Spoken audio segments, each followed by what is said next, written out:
Hello, assalamu alaikum wa rahmatullahi wa barakatuh. Akkam jirtan kabajamoo barattoota keenya. Arrantan barnoota barattootuma hundaafuu elementary haa ta'u, high school haa ta'u, university haa ta'u kan bakka hundatti fayyaduu fi bakka hunda keessanuma jiru ammas universities, high schools akkasuma immoo elementary sunuma jiru isin barsiisuuf annis English faadha. Jiraachuu qofa osoo hin ta'in, Ingiliffaan jiraachuu qofa osoo hin ta'in mata dureen nuti barannu kun even kutaa afurii kaasee hanga kutaa 12tti akkasuma immoo hanga university freshman course fi barnoota Ingiliffaa afaan soofumar keessaas inuma jiru. Sunis tense jechuudha. Tensiidha Ingiliffaadha. Saniifuu arrantana we are going to learn English tensiidha. Tense jechuun maal jechuudha? Tense jechuun maal? Some are defined tense as a time. Time hida jedhaniin yeroo garii namoonni gariin tensing garuu time agarsiisa malee just immoo exactly time jechuudha. Yookaan immoo jecha time jedhuun kallattii waliin haa ta'u immoo tense jechuun it is the types of verb that show or indicate when the action performed or when the action take place. Saniifuu tense jechuun gosoota verbii yookaan ammoo xumurtuudha jechuudha. Gosoota xumurtuu kan gochi tokko yoom akka raawwate yookaan yoom akka raawwatu nutti agarsiisu jechuudha. Tensiin. Saniifuu tense is a form of verb that indicate when the action performed jechuudha. Tense jechuun gosoota yookaan ammoo formii verbii Ingiliffaati. Verbii jechuun gaa xumurtuu Afaan Oromoo keessatti caalaan biddeena nyaate yoo jenne jechi nyaate yookaan xumurtuu. Gochi ibsilleen adverbii xiqqoo xumurtumatti beekan xumurtuma jedhama. Isa bakka. Saniifuu it is a type of verb or the forms of verb that indicate when the action take place. Tense jechuun gosoota verbii yookaan xumurtuu Ingiliffaa formii isaanii kan yeroo gochi tokko raawwate yookaan raawwatamu nutti agarsiisu jechuudha. Saniifuu Afaan Oromootti tense jechuun hennaa jechuudha. Hennaa jedhamte Afaan Oromootti hennaa. Gabaabatti Afaan Oromootti tense jechuun hennaa jechuudha. What are the types of tenses in English? In Afaan Oromoo, in any other language, tense meeqa jira? Yookaan hennaa meeqa Ingiliffaa keessa jira? There are 3 major types of tenses in English. Gosoota tensiidha guguddaa 3 jira Ingiliffaa keessa gosoota hennaa jechuudha. Isaanis present tense hennaa ammaa, past tense hennaa darbee fi future tense hennaa dhufu jechuudha. Gurguddaa 3 kanatti qoodamu. Each of the above tenses has 4 subtenses. Tensiiwwan arma gubbaa kun 3 tokko isaatti tensii 4 qaban.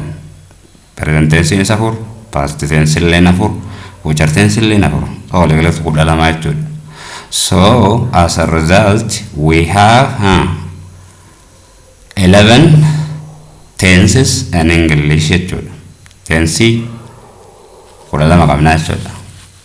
Afaan Oromoo keessattis tokkuma. Hennaa jedhee barsiifame malee. Do you know all of those types of English tense? Ni beektaa tensii kana 12? If no, they are listed as follow. You combine it. Kula lamaan haala arma gadii kanatti tarreeffamanii jiran. Present tense abbaan afran isaanii jechuudha. The present tense divided further into 4 subtense. Number 1, simple present tense. Number 2, present continuous tense. Number 3, present perfect tense.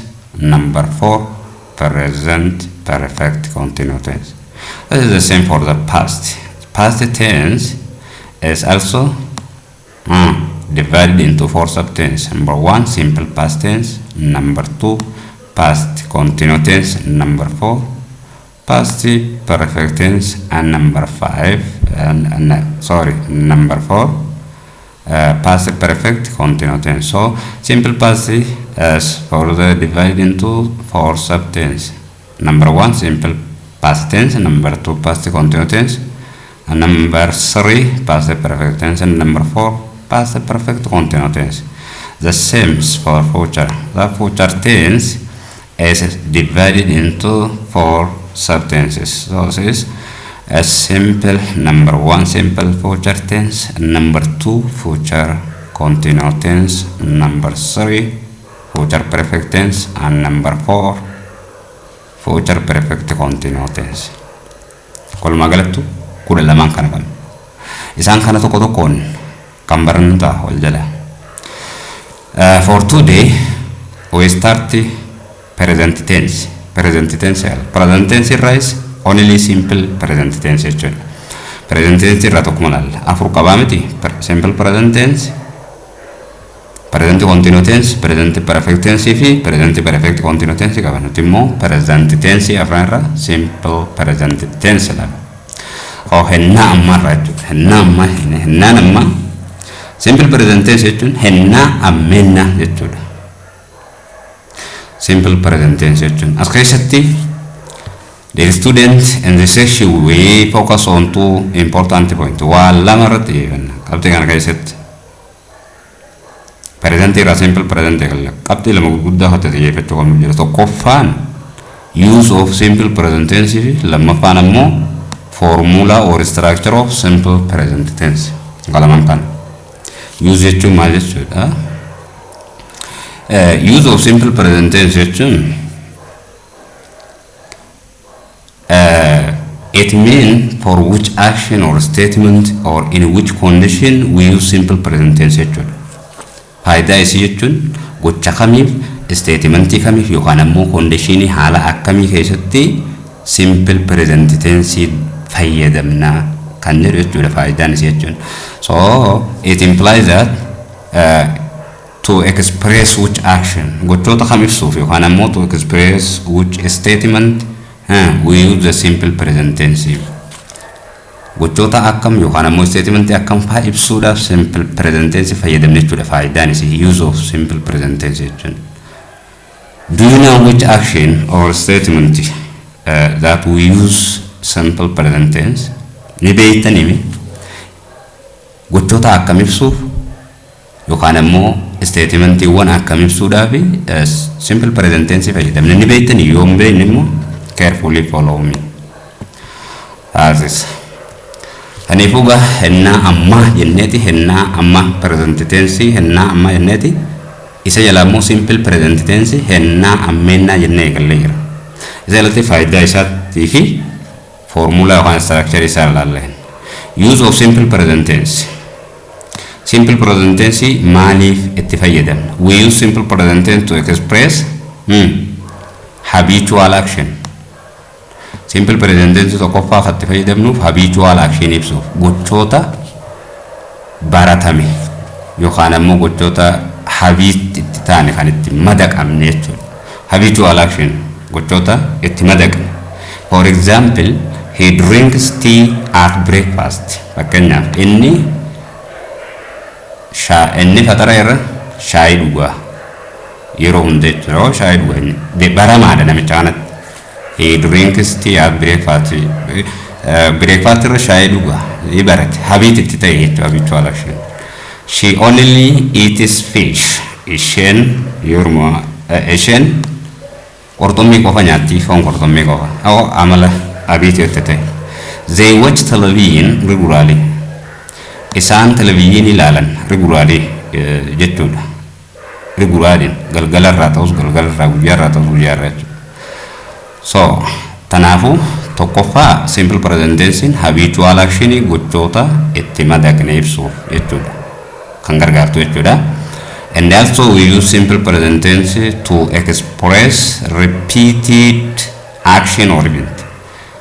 Ammas akkasuma simple present tense repeated action gochoota deddeebi'oo ta'an yookaan ammoo repeated event yookaan ammoo taatee deddeebi'oo taate ibsuudhaaf itti fayyadamna. For example, we catch the bus every morning. Nuti ganama hunda baasa dhaqqabnee deemna. Kun amma every morning repeated irra deddeebi'aa jechuudha. It rains every afternoon in the hot season. Yeroo ho'aa guyyaa sa'a booda yeroo mara hirroobaa waqtii ho'aa keessa. Kunis gochoota deddeebi'aa jechuudha. They drive to Monaco every summer. They drive to Monaco every summer. Saa yeroo hundaa'u gara yeroo samaraa hunda gara Monaco deemanii ko Monaco jechuun magaalaa Faransaay keessa jirti. Achi deeman je samarii hunda gochoota deddeebi'aa ta'uusaa nutti agarsiisa jechuudha. Indaasoo kabraa maal jennaan faayidaan isii tokkoffaa habitual action ibsuuf lammaffaa ammoo repeated action yookaan repeated event gochoota deddeebi'aa ibsuuf jennaan sadaffaa ammoo to express general truths dhugaa general truths jechuun general fact dhugaadha yaada haqaa jechuudha bakka yaada haqaati waa yeroo hunda dhugaatti ibsatti general truths jechuun waa yeroo hunda dhugaa keenyaaf namni ni du'a waa. For example, water freezes at 0 degree. Bishaan 0 degree irratti qabbanaa cabbi deebi'a. Fact dha kun biyya hunda dha. That is scientifically fact. The earth revolves around the sun. Lafti adutti naannofti. Yaada haqaati. And also her mother is Peruvian. Haati ishee Peruvianidha. Yaada haqaati. Maali Peruvian jechuun Peru lammii Peruuti jechuudha. Her mother is Peruvian jechuun haati ishee lammii Peruuti. That is all general truths yookaan ammoo factidha jechuudha. Isheenis lammii Peru ta'uun factidha. Kana ibsa jechuudha. Kabraa we use simple present tense to give direction, instruction or direction. Simple present tense qaceelfama yookaan ammoo kallattii kennuuf itti fayyadamna. For example, open the packet and pour the contents into hot water. Paketii yookaan ammoo wanta cufaa keessa cufaa sana baniiti san booda ammoo waan inni qabu bishaan ho'atti hurguufi jedhe. Kun amma maal godhe instruction kennee jechuudha. You take the number 6 bus to Wetney and then the number 10 to Bedford. Ngwachecha kennetu.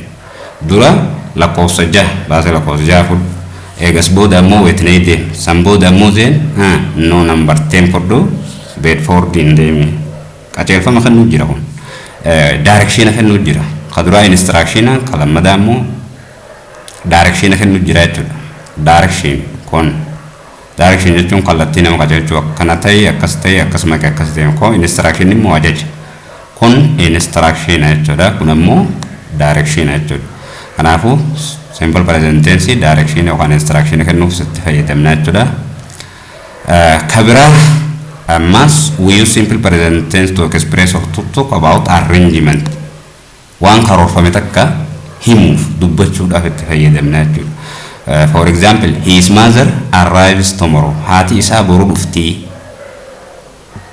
London atau biyya biraarraa jechuudha. Haati isaa boru dhufti. Waan karoora lafa kaayamee jiru. Or ammas our holiday starts on the 26th March. Yeroo hunda March 26 irratti ayyaanni keenya March 26 ti eegala arrangement jechuudha. Kun waan lafa jiru jechuudha. Karoora lafa jiru. We also use kaduma ammas. We use simple present tense with future construction. Future tense idawalin simple present tense ni fayyadamna jechuudha. Otherwise future tense waliin. Fakkeenyaaf she will see you before she leaves. Isheen dhufteetti si laalti osoo hin deemne jechuudha. So she will see you kun future dha. Before she leaves osoo hin deemne ka jedhu kun jechuudha. Before she leaves ka jedhu kun simple present tense dha. Inni kaan ammoo kun future tense dha jechuudha. She will see you dhuftee si laalti. Before she leaves osoo hin deemne osoo gara biyya biraa hin deemne dhuftee si laalti. Yoo future wajjinis ni fayyadamna jechuudha. We will give it to her. Nuti isitti kennina. Future when she arrives yeroo isin dhufte kun ammoo when she arrives kan ju simple present tense dha. We will give it to her kan ju future. Saniifuu walumaa galatti wanni nuti itti fayyadamnuuf gochoonni nuti simple present tense ibsuuf itti fayyadamnu tokkoffaa habitual action gochoota itti madaqne, lammaffaa ammoo repeated action or event gochoota deddeebi'oo yookaan taateewwan deddeebi'oo fi akkasuma ammoo general truths yaada haqaa kan dhugaa kan waliigalaa yaada haqaa jechuudha. Akkasuma ammoo we use to give instruction or direction takka ajaja takka qajeelfama kennuuf takka kallattii kennuuf. Akkasuma ammoo we use simple present to talk about an arrangement waan karoorfamee lafa jiru itti dubbachuuf. Akkasuma ammoo we use future tense we use a simple present tense with future construction future wajjinis ni fayyadamna jechuudha.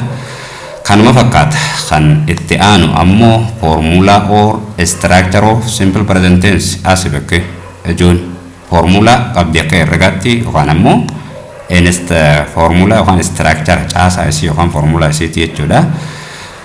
Kana wal qabatee gara afaan oromootti present tense kan jennu immoo hennaa ammennaati yoo hennaa ammaa jechuudha. Present tense hennaan gocha yeroon qindaa'e yookaan ammoo gocha yeroo keessatti raawwatame kan ibsu yoo ta'u hennaan ammoo raawwii ammaan wal qabatuudha. Iddoowwan sadiitti qoonnee ilaaluu dandeenya. Isaanis hennaa ammennaa, hennaa amsiqaa akkasuma ammoo hennaa raawwima ammennaa jenna jechuudha afaan oromootti. Hennaa ammennaa ka jenne kun hennaan kun gochoota yeroo hunda raawwatan. Repeated action kan yeroo hunda raawwataman jechuun habitual action kan irra deddeebi'an repeated action. Akkasuma ammoo dhugaa waliigalaa general truths akkasuma ammoo fi waan gara fuulduraatti ta'us ibsuuf jechuun with future jechuudha. Future waliin kan fayyadamu jechuudha. Ibsuuf gargaaraa jechuudha. Fakkeenyaaf caaltuun ganamaan bishaan waraabdi. Caaltuun ganama bishaan waraabdi. Ani ji'aan mindaan furda. Biiftuun bahan baatee dhihaan dhiitii yaada haqaati amma kun bahan baatee dhihaan dhiitii yaada jeneraal kana fakkaata jechuudha. Ennaan kun okay sun ennaa amminaa yookaan ammoo simple present tense kan jennuun san jechuudha kan mala afaan oromootti gaggabaabsee agarsiisa. Okay formula san laalla kana gaa. Formula structure in simple present tense for affirmative with a more positive sentences we use subject plus B1 or verb B1 the normal verb plus S or ES yookaan ammoo or IES. Yeroo kam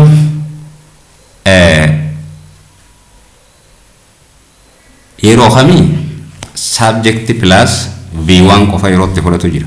Subject plus B1 plus S yeroo fudhatu jira. Subject plus B1 or ES wajji ka fudhatu jira. Subject plus B1 or EIS yerootti fudhatu jira. Mee yeroo kam subject plus yeroo kam subject plus B1 qofa fudhata. Yeroo kam subject plus B1 qofa yeroo fudhatu yeroo kam subject plus B1 plus E S or EIS in yeroo fudhatu yeroo akkam kan amma gaafin subject plus V1 yookaan ammoo normal verb normal infinitive verb yeroo fudhatu I, we, you, they qofa jechuudha. Okay, isaan kana tokko tokko laal subject plus V1 plus ES gaafa fudhatu rule 1 yeroo fayyadamsa tokkoffaa when the subject is in third person jechuun he, she dhaa fi it yeroo ta'e he jechuun isa she jechuun ishee itiin ammoo meeshaadhaan beekamu isiis numa taati yeroo ruling yeroo fayyadamnu yeroon ES fayyadamnu yeroo subjectii yeroo subjectiin ammoo third singular person ramaddii sadaffaa qinte isa ishee yookaan ammoo it formeeshaaf jennu san fayyadamna and verbiin ammoo dhumarratti subjectiin eenyu ta'uu qaba third singular person he, she, it isa ishee isa yookaan ishee meeshaaf third singular person yeroo ta'u and verbiin ammoo dhumarratti maaliin dhumachuu qabdi the verb ending cha qubee chaatiin qubee shaatiin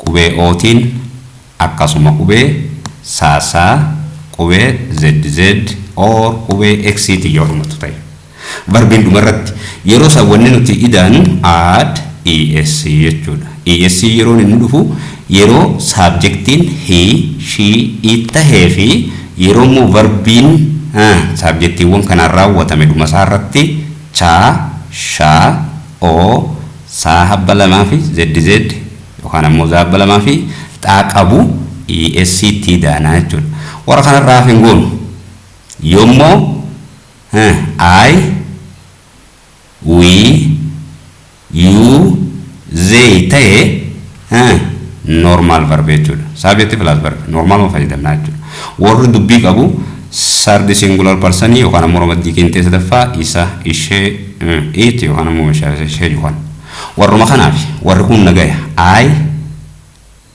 we, you fi they no matter rakkoon qaban normal verb V1 fudhan subject plus V1 ijaarsan kanaafu ramaddiin sadaffaa qintee subjectiin he, she, it yoo ta'u ta'e verbiin dhumarratti immoo gochi isaa raawwatan cha, sha, o saasaa fi zz yookaan x in kadhumu ta'e we add es to the first form of the verb it ends okay subject plus V1 plus s in fakkeenyaaf verbi one in push jechi jedhu verbiin dhumarratti maal qabdi push kayyuu adiibuun shaa qaba jechuudha no isa kana qaba akkasuma ammoo maal jenna es itti daane pushes he pushes she pushes it pushes yen I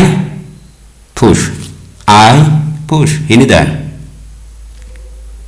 I, we, you fi they V1 corporate I push, you push, we push and also they push hini daan garuu ammoo he pushes it pushes she pushes okay yes it then pass dhumarratti ss qaba pass jechuuf kisin sanifu passes he passes yenna she passes yenna it passes yenna garumo I pass we pass they pass hini daan you pass hini daan annu venuuf subject plus B1 furata you I we and they jechuudha sun important normal verb subject plus B1 she brush dhumarratti immoo kunis shaa qaba she brushes he brushes it brushes yen garummoo I brush we brush they brush you brush jenna jechuudha aniifi dhumarratti warra qubee akkasii qaban san jechuudha and also go ahead cross dhumarratti maal qaba ss lama qaba I crosses hin jennu we crosses hin jennu They crosses hin jennu. He crosses, that is correct. She crosses, that is correct. And it crosses, that is correct. Sanifu akkas jechuudha. Catch dhumarratti immoo chaa qaba. Sanifu he catches. Es itti daanaa jechuudha. I catch jenna garuu. He catches. She catch hin jennu. She catches jenna. Sanifu he catches, she catches, it catches jenna. Garuu ammoo I catch, we catch, you catch, they catch. Ini daa'im isaaniif. Andaasoo dhumarratti xaafa qabu ammas fees jecha jiru. I fees jenna, you fees jenna, they fees jenna, we fees jenna. Garuu he feeses jenna. Andaasoo she feeses jenna. Es itti daana jechuudha. Akkasuma ammas it faces jenna. Awra ammas watch dhumarratti shaa qaba. Saniifu yoo namni watch TV godhe isa kan jennu ta'e he watches TV or she watches TV or it watches TV jenna jechuudha. Garuu immoo I watch TV jenna malee I watches TV hin jenna x. And also booze. I booze jenna malee we booze jenna malee they booze jenna malee you booze jenna. Garuu ammoo he boozes, she boozes, and it boozes jenna. What about go kadhumarratti yoo qabus she goes, he goes, it goes jenna. Garuu ammoo I go, we go, you go, they go jenna. Saniifu I, we, you fi zayn dhibee hin qaban. Subject plus V1 isaan akkuma jirutti verbii kana fudhatan malee jijjiiraman qaban. Warri fitinaa qabu simple present irratti third singular person ramaddii sadaffaa qinte he, she dhaa fi it qofa jechuudha. Kanaafuu warra dhumarratti yoo qabanis es daanaa jechuudha. She goes, he goes, it goes jenna. Garuu immoo I go, we go, they go, you go jenna. Saanuma isin taanu jechuudha. Rule 2, if the subject is in plural number, we, they, I, so the plural verb is used. Cause the verb used will be in plural form. The plural form this means S or ES is not added. Ini dah betul. N, we, they, you, I. For example, we watch TV every night. Correct. We watches TV every night. That is incorrect. And then plural subjective we, they. One and also they cross a road every day. That is correct. Garuu ammoo they crosses every day. They cross a road every day. Incorrect. Maalif? Ini daanu jechuudha. We washes our hand every morning. This is incorrect. Asatti jechu exit. That's incorrect. But we wash our hand every morning. This is correct jechuudha. Another rule 3, I and you. Subject do not take verb with S or S. For example, I go to school every day. That's correct. I go to school every day. Incorrect. And also, you fix a car every day. That is correct. You fixes a car every day. Incorrect. Wrong. Not good. Sanifu, I, you, akkasuma immoo we, daafi zeif wanta kanidaan normal verbi qofa jechuudha. Subject plus B1 qofa. Go yoo jees goometta. Sit yoo illee situmetta. Face yoo illee feesumetta jechuudha. Eenyuuf I, we, they fi goof jechuudha. Okay. Rule 5, rule 4, if the verb ended with y later, yaada yoo kadhumattu ta'e,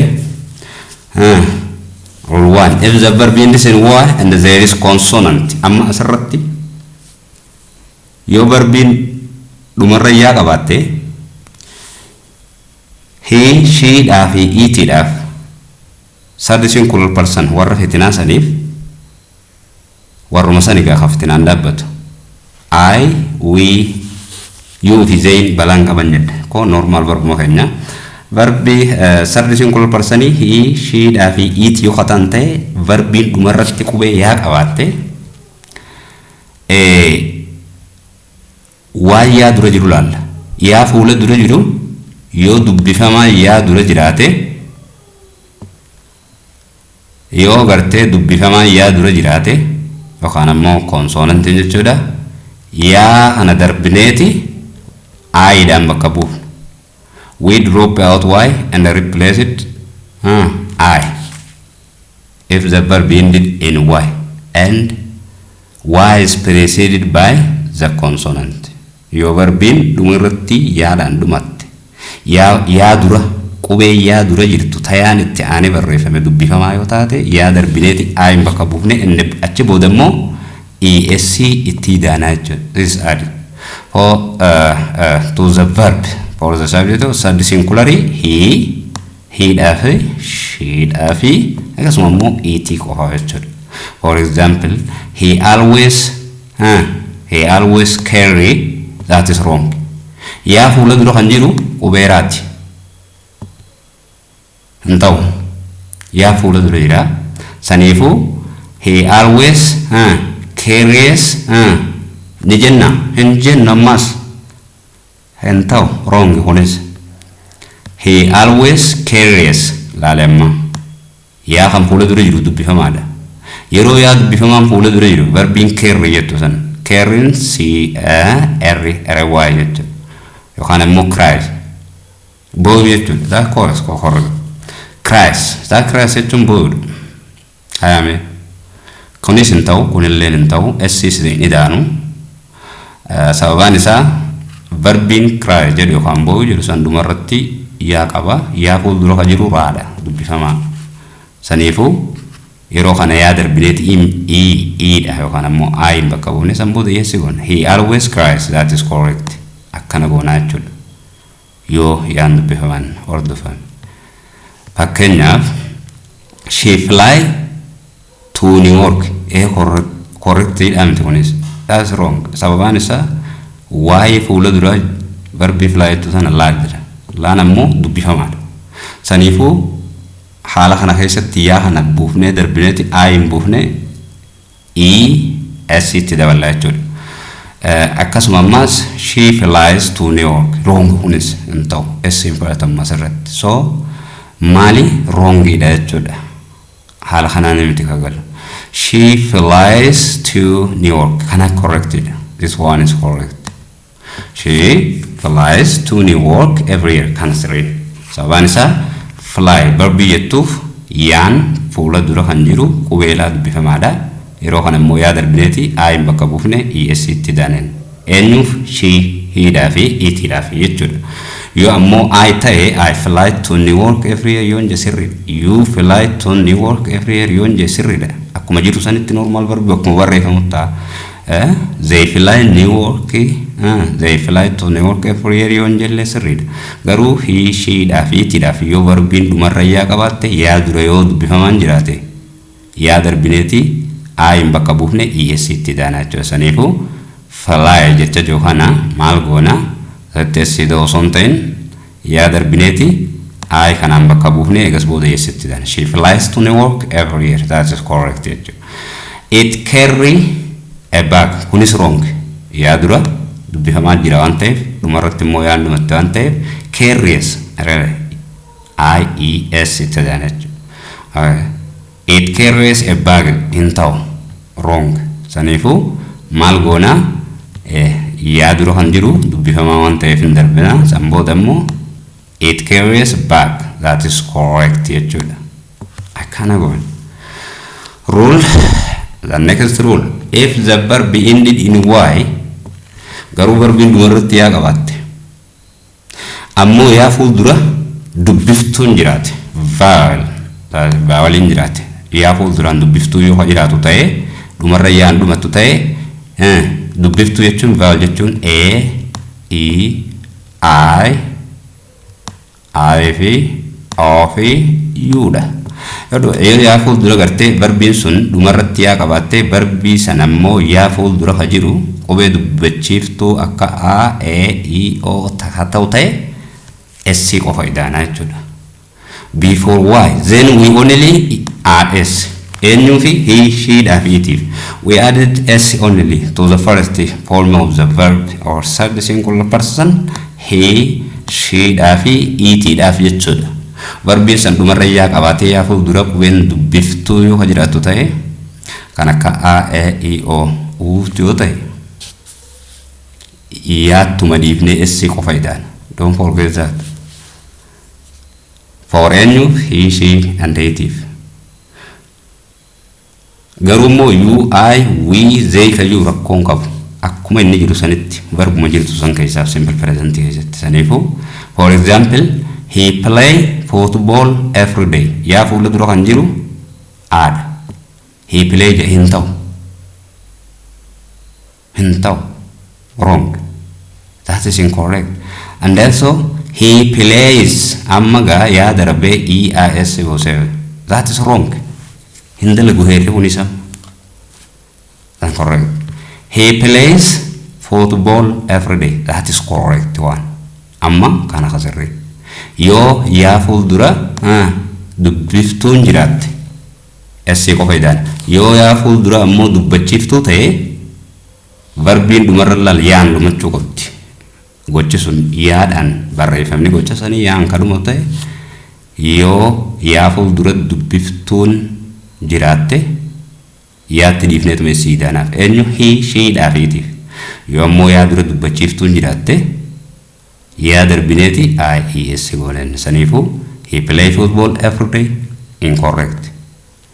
He plays, that is grammar injiru jecha akkanaa fi that is he play football every day.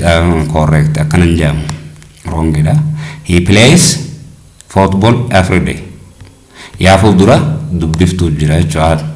Esuma qofa duubaan itti idaana jechuudha. And also, for the third singular nouns or pronoun, he, she, it, all the other verb are only SC. Verbiiwwan kanarraa hafan hunda he, she dhaa fi itiif. Verbii malaalle kana ka warra tokkoffaa warra dhumarratti warra dhumarratti maal qaban jenne warra dhumarratti laal namni nuti idaanuuf he, she dhaa fi iti qofa. I, you, they rakkoo takkan qabu verbii meesheetu dhiibta. As keessan galan isaaniis maaliif normal verbii qofa idaata. He, she dhaa fi itiif yoo verbiin dhumarratti cha, sha, o fi saasaa yookaan ammoo zaa fi zaazaa yookaan xaafa qabu ta'e maal goonaa ESC idaanaa jechuudha. Eenyuuf he, she dhaa fi itiif. Yoo verbiin sun dhumarra qubee cha, qubee sha, qubee o, qubee saasaa, qubee zaa tokko qabaatee fi zaa lama qabaatee fi yookaan ammoo qubee x yoo qabaate ES idaan eenyu he, she, it dhaaf. Hayyee kanarraa kaafee yoo yaa qabaate yoo dhumarratti bakka dubbiin jirtu jechuudha. Yaa yoo qabaatu ta'e jechuudha. Subjectii yaadha dubbiin ta'an. Yaa yoo ta'e he, she dhaa fi it for third singular person yoo verbiin dhumarra yaa taate waa yaa dura jiru laalla. Qubee yaa dura jirtu sun dubbifamaa yoo taate yaa darbineeti ayin bakka buufne san booda immoo ES itti daanaa jechuudha. Eenyuuf he, she dhaa fi it dhaaf. Fakkeenyaaf jechi cry you booyu jedhu kun jalqaba yaa fuuldura dubbiftuu jira. Yaa fuuldura dubbifamaatu jira. Saniifuu cries yaa darbineeti ayin bakka buufne ES itti daanaa jechuudha. Yoo ammoo gartee verbiin san dhumarratti yaadaan dhumate garuu ammoo yaa fuuldura dubbiftuun jiraatte akka a e i o u yookaan ta'u jiraatu ta'e for he she it dhaaf maal galchina yaa dhiifneetuma s itti daballaa s qofa daballa oh she plays he plays ma jenna playing duraan jira s ma qofatti daan yoo ammoo I we you zaytaanaan play akkuma jiru san jechuudha saniifuu verbiin dhumarratti yaada yoo hodhumu ta'e wanni yaa dura jiru dubbifamaa yoo taatu taate yaa darbineeti ies bakka bu'u eenyuuf he she it dha yoo ammoo verbiin dhumarratti waa'ee qabaatte yaa fuula dura dubbiftuun jiraatte dubbachiiftuun jiraatte yaattuma dhiifne s buufna fakkeenyaaf obi jecha juus let us jecha ammoo fakkeenyaaf akkana juuka obi jiru kana maali obvious asumatti daana jechuudha ka kanarraa hafe hunda'u fenne wuli simple present tense ka kanarraa hafe hundasaa s idaana warra dhumarratti sha cha s akkasuma ammoo z o dhaa fi x yookaan ammoo y warra hin qabne hunda s idaana qubee hunda jechuudha fakkeenyaaf eat hundumarratti shaa sin qabu cha sin qabu o sin qabu x sin qabu ss sin qabu were taa qabu kanaafuu kana s-uma daballaa jechuudha so he eat breeds for lunch that's not correct he eats s-uma qofa dabar correct jechuudha she always ask kan jiru amma dhumarra kaa qabu yaasii miti oosii miti xsii miti zsii miti chaasii miti shaasii miti ssii miti kaa qaba waan biraa qaba so saniifuu s-uma qofa daanaa jechuudha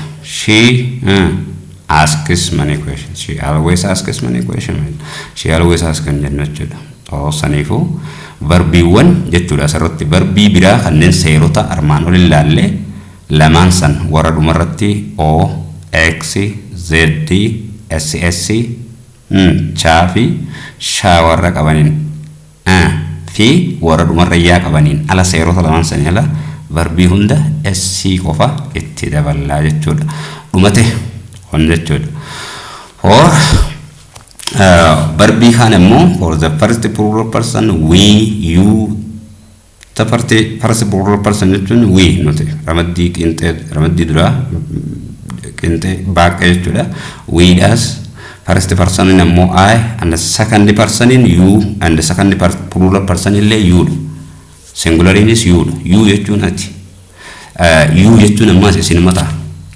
kanaafuu sakandii ramaddii sadaffaa irratti ati kan jedhuu fi isin kan jedhu tokkuma haafiyuudhaan yeroo morkeessin hojii manaa dalaydanii nama tokko ta'us isaan kanaaf kaammoo ramaddii duraa hedduu yookaan danuu pluralii wiidhaa fi ramaddii duraa qinxee I akkasuma immoo ramaddii sadaffaa qinxee zee jedhu isaan jedhu waan takkatti ni daanu verbii waan qofatti daanaa jechuudha waan takka hin dabalamu es kanallee tokkoon goonu we not add es sinidanu s sinidanu or is sinidanu verbuma san akka jirtu qofatti keenyaa fi fakkeenyaaf we fly to New York every day fly uma kana we flies to New York every day correct incorrect kun enta wetu wrong ida kun x sanifu verbi kuma jirtu kana jechuudha I always eat bread for lunch that is correct I always eat is injen wrong one takani daanu jechuudha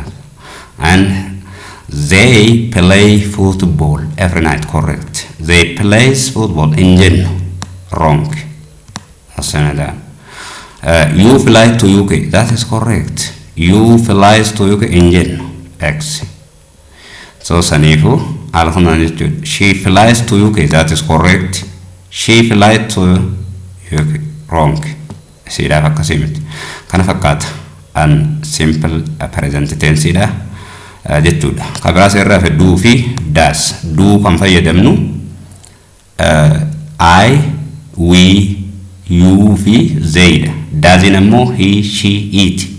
Asirratti do kan fayyadamnu doon I, we, you fi they fayyadamna. Plus do fayyadamna jechuudha. I always do my homework. Correct. We always do our homework. Correct. You always do your homework. Correct. They always do their homework. Correct. I always does my homework. Incorrect. And then we always does our no. Wrong. And then you always does no. And then they always does no. Incorrect. Interrogative keessatti do yoo fayyadamnu interrogative sentence keessatti with the following formula do plus noun or pronoun plus v1 qofa jedha.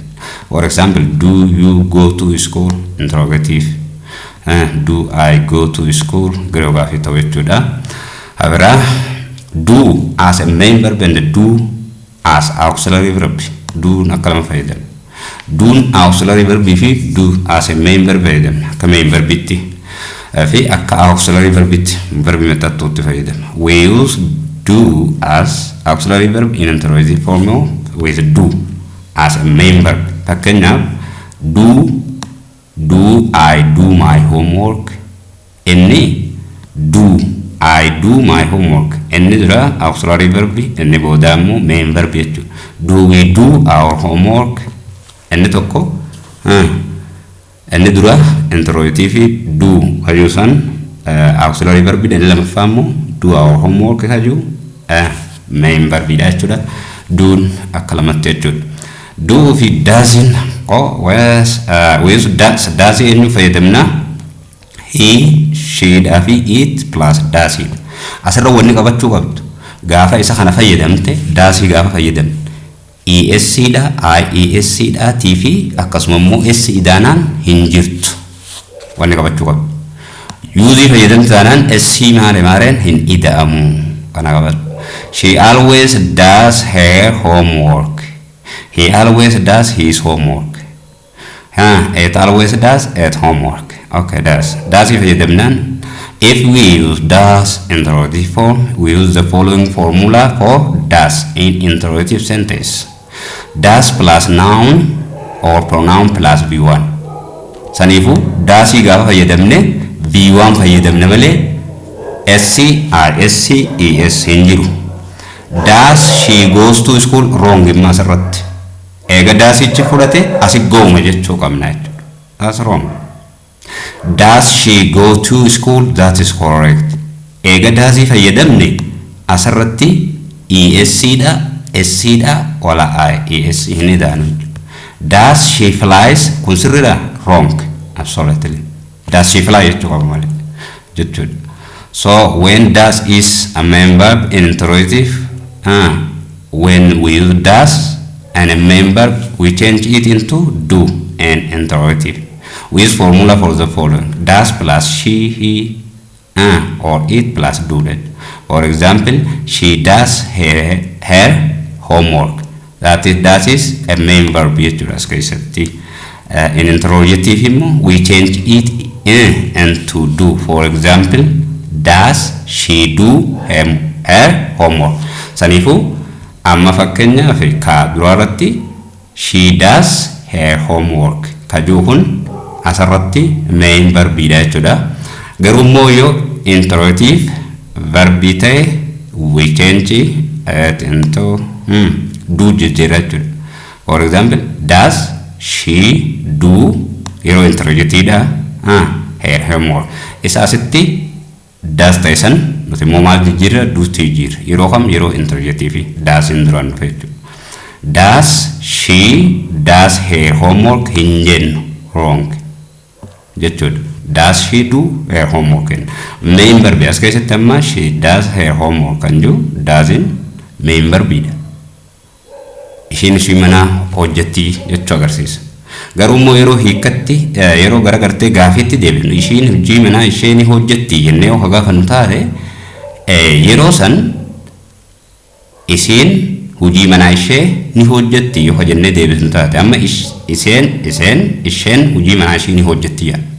Asirratti amma daas kajuu main verbiidha. Hojii manaa hojjechuu siisan. Garuu ammoo yoo introjitivii taate daasii main verbii ture gara duutii jira. Daasiin auxiliary verbii duraan seenaa jechuudha. Saniifuu yeroo akkana goona. Does she do her homework? That's correct. Does she does her homework in jennu jechuudha. Ma fakkaata. Waan simple present tense kana fakkaata. Yeroo itti aanamu present continuous tense kan laalluta. Rajabaan tense keessa simple present tense kana qabachuudha. Har'a kana fakkaata. Namoonni haaraa taatan subscribe godha. Namoota ni fayyadettanii addanii share godha. Kan isinitti tole immoo like godha. Share godha. Haaraa taatanii isinitti tole subscribe godha. Waan isinitti tolle yaada kenna. Barnooti keenya karaa Ingiliffaa simple present tense kanumaan raawwata. Waan hordoftaniif galatooma. Yeroo itti aanu immoo mata duree biraatiin hanga walitti agarrutti nagaatti horaa bula.